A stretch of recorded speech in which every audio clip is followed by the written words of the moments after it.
Good evening, dear viewers.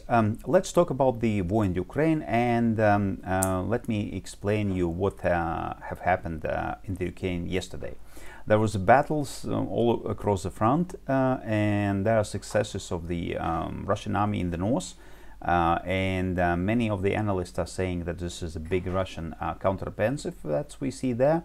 I would say not yet, because there's not too many forces are committed to that offensive so far, and it's more looks like the local attack for now, but which actually eventually could become the major attack of the Russian forces in the future. But let's begin with explanation of what have happened in the Ukrainian territory, and let's start with the attacks. The major attacks continues on Odessa and Chernomorsk harbors, and also attack on the Reni harbor. And now even the New York Times noticed that something is happening here, saying that Russia is striking Danube ports, which is close to the Romania. So basically very good. Then the big news are also noticing that activity.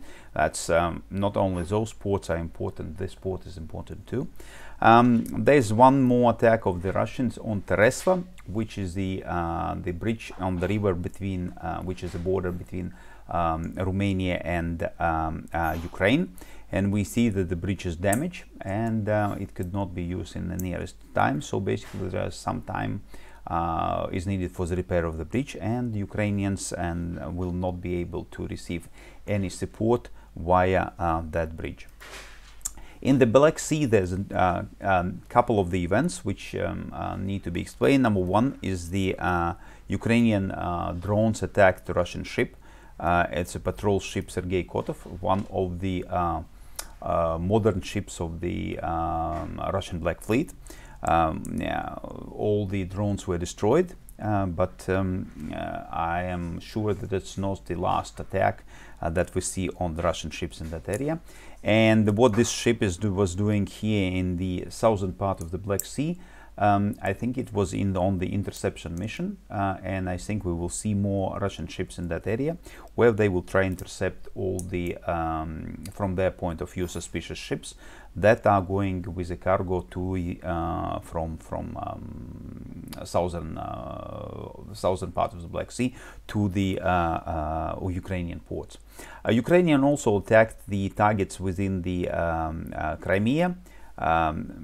Majority of the drones as usually was either taken down or disabled by the electronic warfare means, but at least one attack was successful near Simferopol in the village of Krivnevka. The maintenance facility was struck, and there's damage to that facility. So basically that will make more difficult the maintenance of the military equipment and weaponry for the Russian army. Russian authorities postponed the fixing of the Kerch bridge. Now they said that the final date will be 31st of December. So it looks like they will require more time than they initially thought. And that is also mean that probably the damage done to the bridge by the explosion was bigger than the Russians thought initially. Near the Kherson, main activities are happening on the islands. Of course, we see the artillery duels back and forward, but activities on the ground are in this area. And what we see here is this is a big Potemkin Island, which is looks like the Ukrainians are controlling for now, and they with drones were attacking the positions on Bilogrudovo Island, which is obviously means that this island, at least that area of the island, is controlled by the Russians.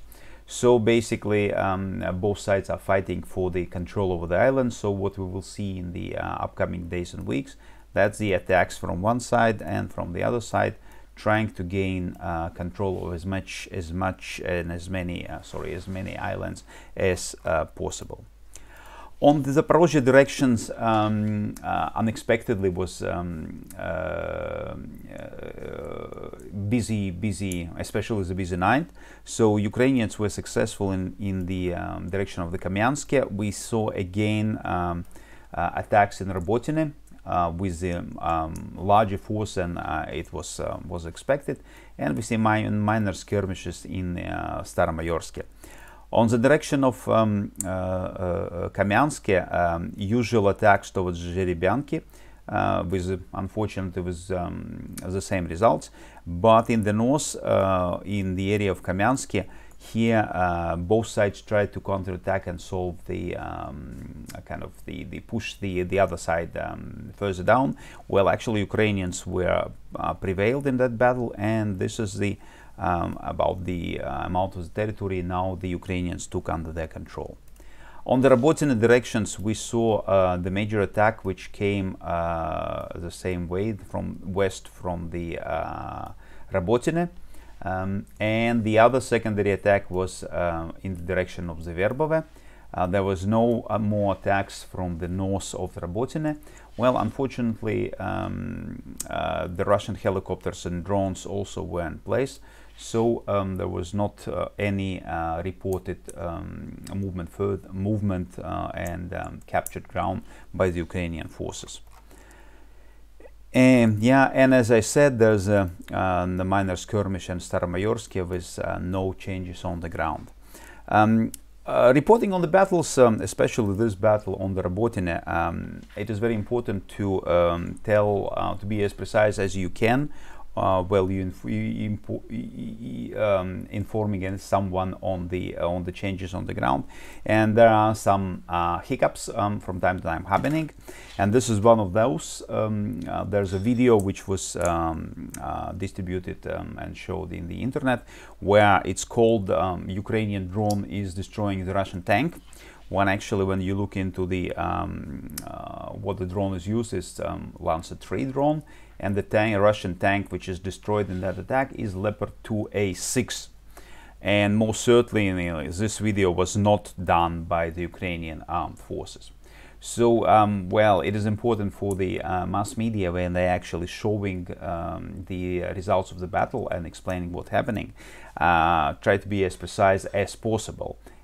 Because when you're showing that Russian tank that being destroyed by Ukrainian forces, you're actually losing your credibility. You need to be try to be as precise as possible, and when you don't know what is the real outcome, honestly say so. In the direction of Avdiivka, the major Russian attack is coming towards Krasnogorivka. There's no changes on the ground reported in this area, and Ukrainians are continuing building their forces in that area. So far, no activities have been taken. Now the major focus of Ukrainian, second major focus of Ukrainian army after Zaporozhye, the Bakhmut and Klishchiivka area. And here we see that the Ukrainians are attacking in all the possible directions. We see attack towards Kurdyumovka, attack towards Andreevka, movement trying to get behind the Klishchiivka, and attacks to Klishchiivka from the south and from the north west. Some of the Ukrainian sources are telling that both Andreevka and Klishchiivka are taken by the Ukrainian army, but the majority of the sources saying that this is not the fact. But anyway, there are very contradicting reports so far, and I would say all this territory is in a kind of the gray zone right now.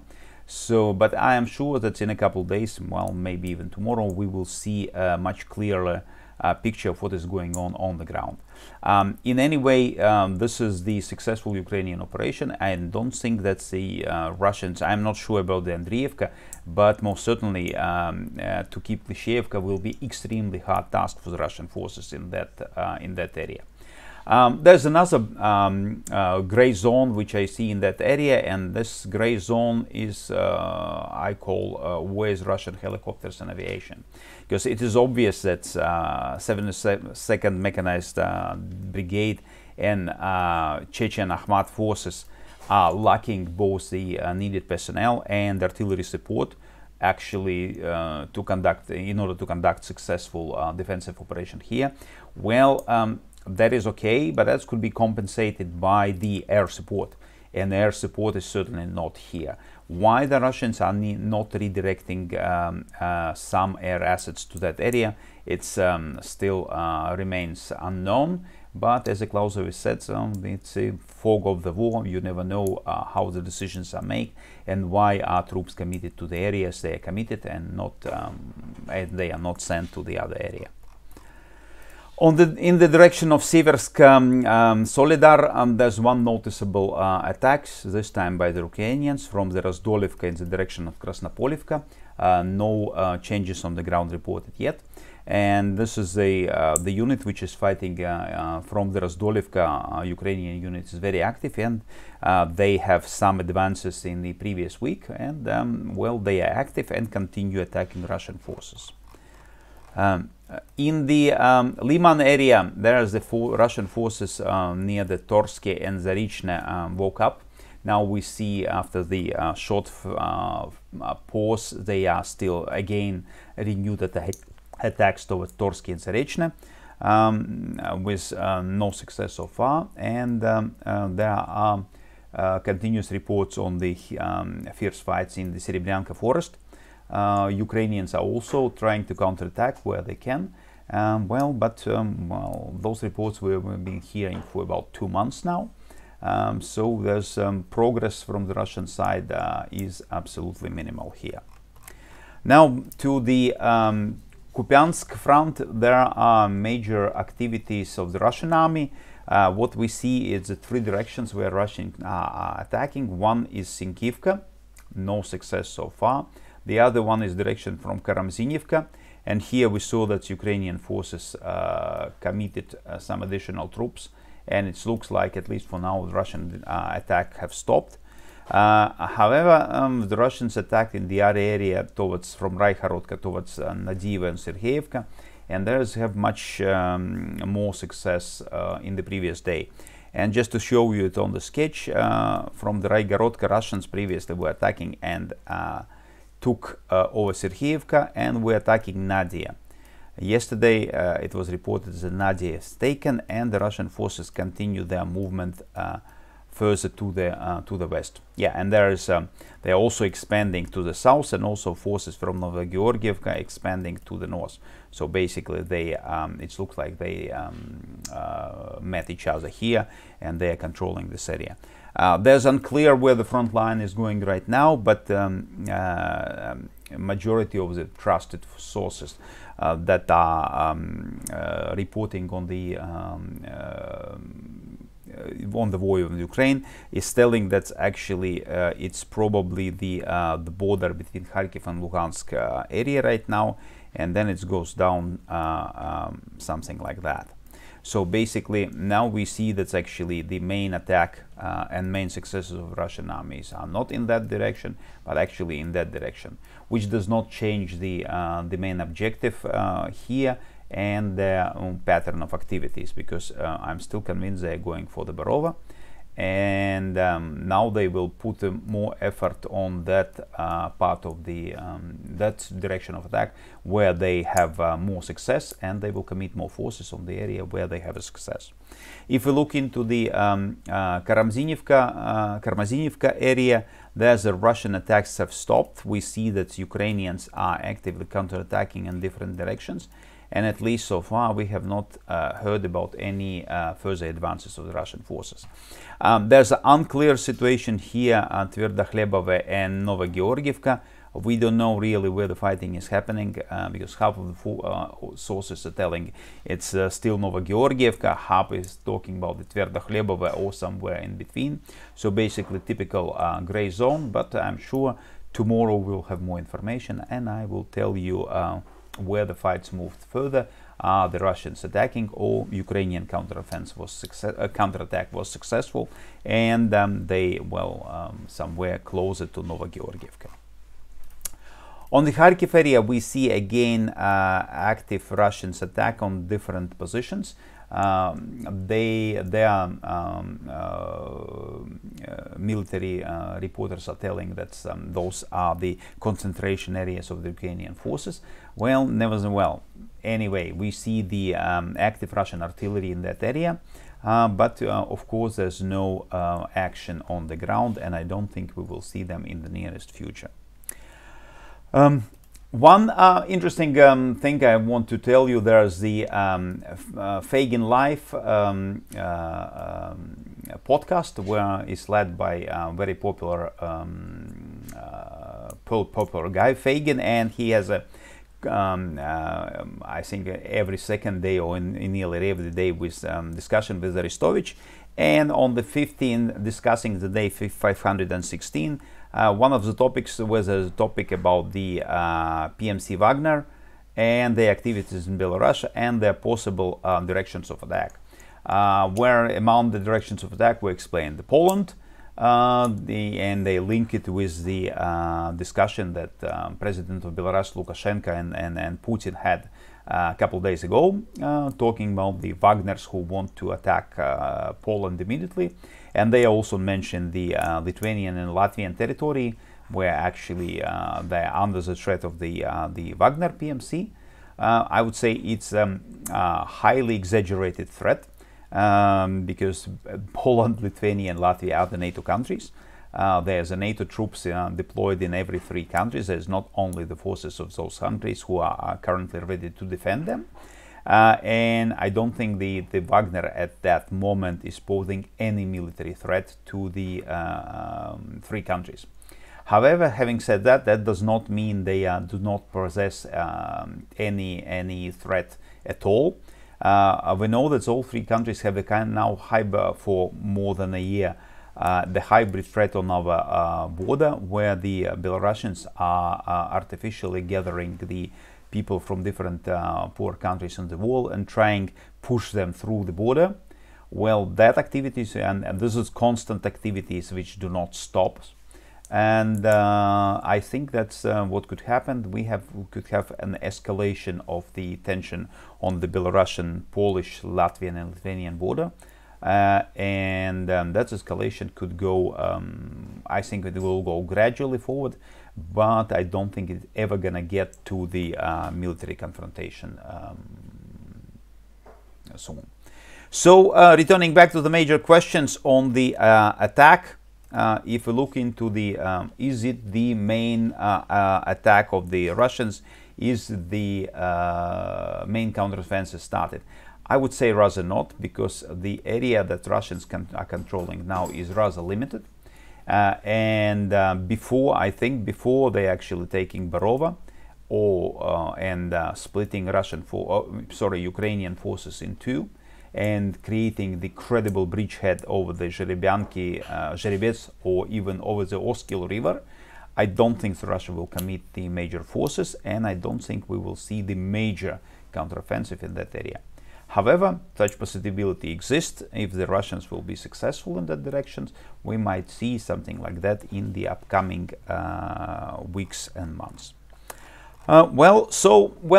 In conclusion, there's no major Russian counteroffensive yet. So the forces that are committed to the Russian attack in the north are not big enough to be able to actually conquer the big part of the land and qualify as a major counteroffensive. However, we said that, it doesn't mean that we will not see such counteroffensive in the future. Meanwhile, the Ukrainians continue their attacks in the Zaporozhye front and fighting near Bakhmut. And I will certainly have tomorrow I will explain you what is happening on the ground and give you more detailed information about the activities of the 2 forces that are fighting in Ukraine. That's all from me for today. Thank you very much for your attention, and see you tomorrow.